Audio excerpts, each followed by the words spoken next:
قرآن صرف تلاوت کے لیے نہیں بلکہ انسان کی پوری زندگی بدلنے کے لیے نازل کیا گیا ہے۔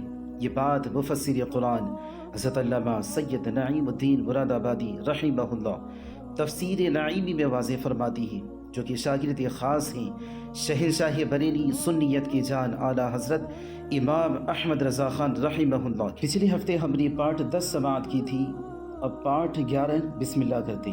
پانچویں باب قرآن پاک کے فضائل و فوائد۔ انسان میں کیا طاقت ہے جو رب کے کلام کے فضائل اور اس کے فوائد کو پوری طور پر بیان کر سکے؟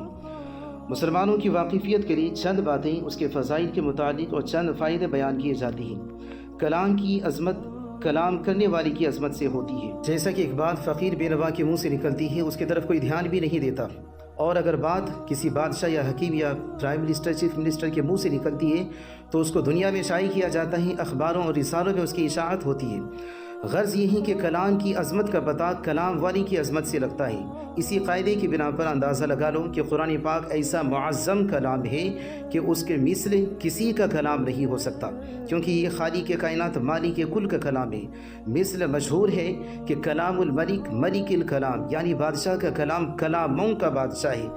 اس کلام ربانی میں ساری علوم اور ساری حکمتیں موجود ہیں، جس میں سے ہر شخص اپنی لیاقت کے موافق حاصل کرتا ہے۔ اس کا پتہ عقل سے بھی لگتا ہے اور تفسیریں دیکھنے اور پڑھنے سے معلوم ہوتا ہے کہ جس مفسر میں جیسی قابلیت ہے اسی قسم کی وہ بیش بہاموتی قرآن سے نکالتا ہے۔ منطقی مفسر کی تفسیر سے معلوم ہوتا ہے کہ قرآن کریم از اول تا آخر منطق ہی منطق ہے۔ نحوی اور صرفی مفسر کی تفسیر سے پتہ چلتا ہے کہ اس میں صرف نحوی ہی ہے۔ فصیح اور بلیغ مفسر کی تفسیر سے ظاہر ہوتا ہے کہ قرآن کریم میں فصاحت و بلاغت کا دریا موجے مار رہا ہے۔ قرآن کو جو جس نظر سے دیکھتا ہے قرآن کریم اسے ویسا ہی نظر آتا ہے۔ پھر جہاں تک سمجھنے والی کی سمجھ کی پہنچ، وہاں تک اس کی تحقیق۔ اس کی مثال یوں سمجھو کہ ایک جہاز سواریوں سے بھرا ہوا سمندر کے سفر سے آ کر کنارے لگا۔ اس جہاز میں کپتان سے لے کر مسافروں تک ہر قسم کے لوگوں نے سفر کیا تھا، لیکن اگر کسی مسافر سے سمندر کے کچھ حالات پوچھے جائیں، دریافت کیے جائیں تو وہ کچھ نہ بتا سکے گا، کیونکہ اس کی نظر فقط پانی کی ظاہری سطح پر تھی۔ اور اگر کپتان سے معلومات حاصل کی جائیں تو اول سے آخر تک کے سمندر کے تقریباً سارے اندرونی حالات بیان کر سکے گا کہ فلاں جگہ اس کی گہرائی اتنی میل تھی اور فلاں مقام پر پانی میں اس قسم کا پہاڑ تھا، میں اپنے جہاز کو اس طرح سے بچا کے لایا، وغیرہ وغیرہ۔ اسی طرح قرآن کریم ہم بھی پڑھتے ہیں اور امام اعظم ابو حنیفہ رضی اللہ تعالیٰ عنہ بھی پڑھتے تھے، اور صحابہ کرام بھی اسی قرآن کی تلاوت کرتے تھے، اور نبی کریم رؤوف الرحیم صلی اللہ علیہ وسلم نے بھی اسی قرآن پاک کو پڑھا۔ کتاب تو ایک ہی ہے، لیکن پڑھنے والوں کے ذہن کی رسائی کی انتہائی الگ الگ۔ ہماری نگاہ فقط ظاہری الفاظ تک ہی بمشکل پہنچتی ہے۔ یہ حضرات بقدر وسعت علمی اس کی تہ تک پہنچ کر مسائل اور فوائد کو نکال لیتی ہیں۔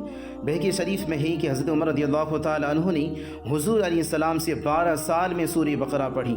اب بتاؤ، پڑھنے والے فاروق اعظم جیسے صاحب کمال، پڑھانے والی خود صاحب قرآن صلی اللہ تعالیٰ علیہ وسلم، اور 12 سال کی مدت، بتاؤ کہ آقا نے کیا کیا نہ دیا ہوگا، اور ان کے نیاز بند خادم عمر فاروق اعظم رضی اللہ تعالیٰ عنہ نے کیا کیا نہ لیا ہوگا۔ ذرا یہ بھی سنتے چلو، غور کرتے چلو کہ رب تبارک و تعالیٰ فرماتے ہیں سورہ رحمان میں کہ الرحمن علم القرآن، یعنی رحمان نے محبوب علیہ السلام کو قرآن سکھایا ہے۔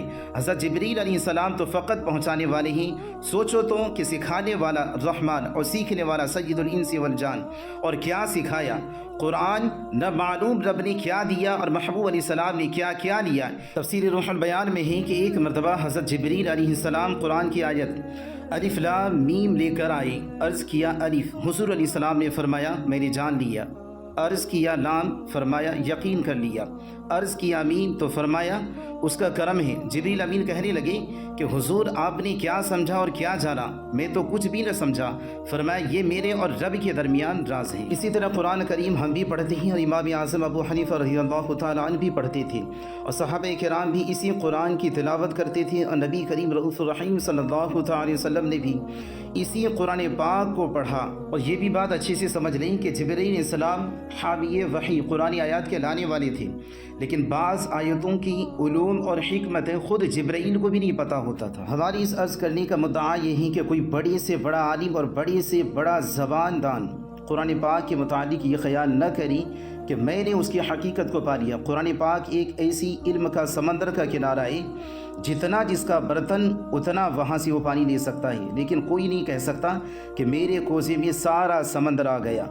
غرض کی قرآن کریم حق تبارک و تعالیٰ کی عظمت کا مظہر ہے، جیسے اس کی عظمت کی انتہا نہیں ویسے ہی اس کی عظمت بے انتہا ہے۔ خیال رہی کہ تمام انبیاء کرام کی معجزے قصے بن کر رہ گئی، کوئی معجزہ نہیں جو آج دیکھا جائے، مگر حضور کے بہت سی معجزات تا قیامت رہیں گی، جنہیں دنیا آنکھوں سے دیکھے گی۔ قرآن کریم پہ 6666 آیات ہیں، ہر آیت حضور کا معجزہ ہے، جن کی مثل بن نہ سکا، ان کے پڑھنے سے دل نہیں اگتا تھا۔ ایسے ہی حضور کی محبوبیت جو قریباً ہر دل میں آج بھی موجود ہے، ہم نے حضور کے نام پر سکھوں ہندوؤں کو روتے دیکھا، ایسے آپ کا بلند ذکر ہے، ہر مجلس ہر جگہ ہر زبان پر آپ کا چرچا ہے۔ یہ بھی زندہ جاوید معجزات ہیں جنہیں دنیا دیکھتی ہے اور دیکھتی رہے گی۔ قرآن کریم کے فوائد کا احاطہ کسی کی زبان، کسی کا قلم، کسی کا دل و دماغ نہیں کر سکتا۔ بس یوں سمجھو کہ یہ عالم کی تمام روحانی، جسمانی، ظاہری، باطنی ضرورتوں کا پورا فرمانے والا ہے۔ اگر ہم حدیث و فقہ کی روشنی میں قرآن کریم کے صحیح معنوں میں عامل بن جائیں تو ہم کو کبھی بھی کسی حاجت میں کسی قسم کی امداد نہ لینی پڑے۔ ہم اس کے متعلق دو طرح گفتگو کرتے ہیں، ایک عقلی اور ایک نقلی، جو کہ قرآن کو سمجھنے کے لیے دور حاضر میں دونوں ہی ضرورت ہے۔ پہلے ہم عقلی زاویے سے اس کو سمجھتے ہیں۔ سخی دو قسم کے ہیں، ایک وہ جو فقیر کو بلا کر دیں، دوسرا وہ جو فقیر کے گھر آ کر دیں۔ کنواں بلا کر دیتا ہے، دریا آ کر دیتا ہے، اور سمندر بادل بن کر عالم پر پانی برساتا ہے۔ کعبہ معظمہ بھی سخی اور قرآن کریم بھی۔ فرق یہ ہے کہ کعبہ معظمہ کے پاس بھکاری جائیں، بھیک اور فیض لے کر آئیں۔ قرآن کریم کی یہ شان ہے کہ مشرق و مغرب میں گھر گھر پہنچا اور اپنا فیض جا کر دیا۔ اور جو لوگ کہ بالکل ان پڑھ تھے، ان کے لیے علماء مثل بادل کے بنا کر اپنی رحمتوں کی بارش ان پر بھی برسا دی۔ آفتاب وہ نور ہے جو ایک وقت میں آدھی زمین کو چمکاتا ہے، اور پھر ظاہر کو چمکاتا ہے، اور اپنے سامنے والے کو چمکاتا ہے، اور پھر بادل کی وجہ سے اس کی روشنی پھیکی بھی پڑ جاتی ہے، کبھی اس کو گرہن بھی لگتا ہے، دن بھر میں 3 پلٹے کھاتا ہے، صبح اور شام کو ہلکا، دوپہر کو تیز۔ لیکن قرآن کریم آسمانی ہدایت کا وہ چمکتا دمکتا سورج ہے جو بیک وقت سارے عالم کو چمکا رہا ہے، فقط ظاہر کو نہیں بلکہ دل و دماغ کو بھی منور کر رہا ہے۔ مزید اس کی روشنی جیسے میدانوں پر پڑی رہی ہے، اسی طرح پہاڑوں میں، غاروں میں اور تہخانوں میں بھی غرض کے ہر جگہ پہنچ رہی ہے۔ نہ کبھی اس کو گرہن لگے، نہ کوئی بادل اس کی روشنی کو ڈھک سکے۔ اس کی شعاعیں بڑی تاریک گھٹاؤں کو بھی چیر کر اپنا کام کرتی ہے۔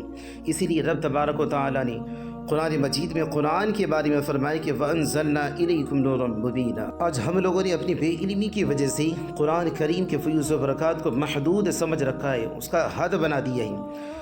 بعض لوگوں نے تو اپنے عمل سے ثابت کر دیا ہے کہ قرآن کریم فقط اس لیے آیا ہے کہ بیماری میں اسے پڑھ کر دم کر لو اور گھر میں برکت کے واسطے رکھ لو، جب کوئی مرنے لگے تو اس پر یاسین شریف پڑھ کر دم کرو اور بعد موت اس کو پڑھوا کر ایصال ثواب کرو، اور باقی رہا عمل تو اس کے لیے قرآن کی کوئی ضرورت نہیں، اس کے لیے فقط انگریزوں کے بنائے ہوئے قوانین۔ چنانچہ بعض جگہ کے مسلمانوں نے اپنی خوشی سے اسلامی قوانین کی مقابلہ میں غیروں کے قانونوں کو اپنے پر لازم کر لیا ہے، جیسے پنجاب کے زمیندار کٹھیاواڑ کے عام مسلمان کہ انہوں نے میراث سے اپنی لڑکیوں کو قانونی طور پر محروم کر دیا اور اپنی صورت سیرت، طریقے زندگانی، لباس وغیرہ میں یکدم غیروں سے مل گئی۔ اور بعض نے یہ کہنا شروع کیا کہ قرآن فقط عمل کے لیے آیا ہے، اس کی تلاوت کرنا، اس سے دم کرنا، تعویذ کرنا یا ایصال ثواب کرنا اس کے نزول کی حکمت کے خلاف ہے۔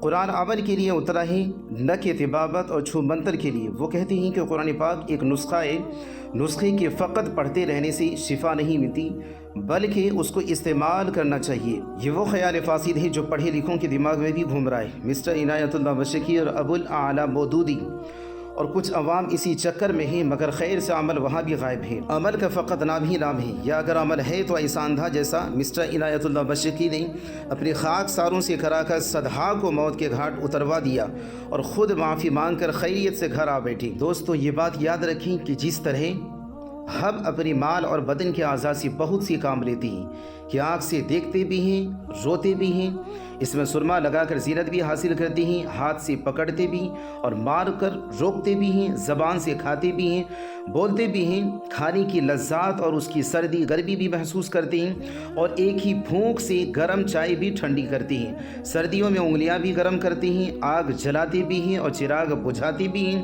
اسی طرح عبادت میں صدہا ایسی مصلحتیں ہیں، روزہ عبادات بھی ہیں، قسم وغیرہ کا کفارہ بھی، جو غریب نکاح نہ کر سکے اس کے لیے شہوت توڑنے کا ذریعہ بھی۔ اسی طرح قرآن کریم صدہا دینی اور دنیاوی فوائد لے کر اترا۔ نماز قرآن کے ذریعے ادا ہو، کھانا وغیرہ قرآن پڑھ کر شروع کرو، شاہی قوانین قرآن سے حاصل کرو، اور پھر بیمار پر قرآن پڑھ کر دم کرو یا تعویذ لکھ کر گلے میں ڈالو، ثواب کے لیے اس کو پڑھو، عمل اس پر کرو، غرض کہ یہ قرآن بادشاہ کے لیے قانون، غازی کے لیے تلوار، بیمار کے لیے شفا، غریب کا سہارا، کمزور کا عصا، بچوں کا تعویذ، بے ایمان کے لیے ہدایت، قلب بردہ کی زندگی، قلب غافر کے لیے تنبیہ، گمراہوں کے لیے بشعری راہ، زنگ آلود قلب کی سیقل۔ اگر قرآن کریم صرف احکام کے لیے ہوتا اور دیگر مقاصد اس سے حاصل نہ ہوتے تو اس میں فقط احکام کی آیتیں ہوتی، ذات و صفات کی آیتیں، متشابہات، انبیاء کرام کے قصے ہرگز نہ ہونی چاہیے تھی، کیونکہ ان سے احکام حاصل نہیں کیے جاتے۔ اسی طرح سے ان احکام کی آیتیں بھی نہ ہوتی جن پر عمل ناممکن ہے، جیسے کہ نبی کی آواز پر آواز بلند کرنے کی آیتیں، یا بارگاہ نبوی میں دعوت کھانے کے آداب، یا نبیوں کی بیویوں سے حرمت نکاح کی آیتیں۔ اور قرآن پاک یہ نہ فرماتا کہ وَنُنَزِّلُ مِنَ الْقُرْآنِ مَا هُوَ شِفَاءٌ وَرَحْمَةٌ لِّلْمُؤْمِنِينَ، یعنی اور ہم قرآن میں اتارتے ہیں وہ چیز جو ایمان والوں کے لیے شفا اور رحمت ہے۔ اسی طرح قرآن اگر فقط دم کرنے کے لیے اور دم و درد کے لیے ہوتا تو اس میں احکام کی آیتیں نہ ہونی چاہیے تھی۔ یہ جو کہا گیا ہے کہ قرآن ایک نسخہ ہے اور نسخہ کا پڑھنا مفید نہیں ہوتا، یہ مثال غلط ہے۔ بعض چیزوں کے نام میں اور پڑھنے میں تاثیر ہوتی ہے۔ پردیسی آدمی کے پاس گھر سے خط آئی تو فقط پڑھ کر ہی اس کا دل خوش ہو جاتا ہے، بیماری ہلکی پڑ جاتی ہے۔ کسی شخص کو مصیبت کی خبر سناؤ، سن کر دل کا حال بدل جاتا ہے۔ کسی کو الو گدھا کہہ دو تو آپ ہی سے باہر ہو جاتا ہے۔ کسی کے سامنے کسی کھٹی چیز کا نام لے لو تو منہ میں پانی بھر آتا ہے۔ تو سوچو، جب مخلوق کے نام و پیام میں اور ناموں میں اتنا اثر ہے تو خالق کے کائنات مالک کے کل کے پیام میں کس قدر اثر ہونا چاہیے۔ اب آگے کی تفسیر نیکسٹ ویک میں سماعت کریں گے، وہ بھی حدیث کی روشنی میں۔ تب تک کے لیے خدا حافظ۔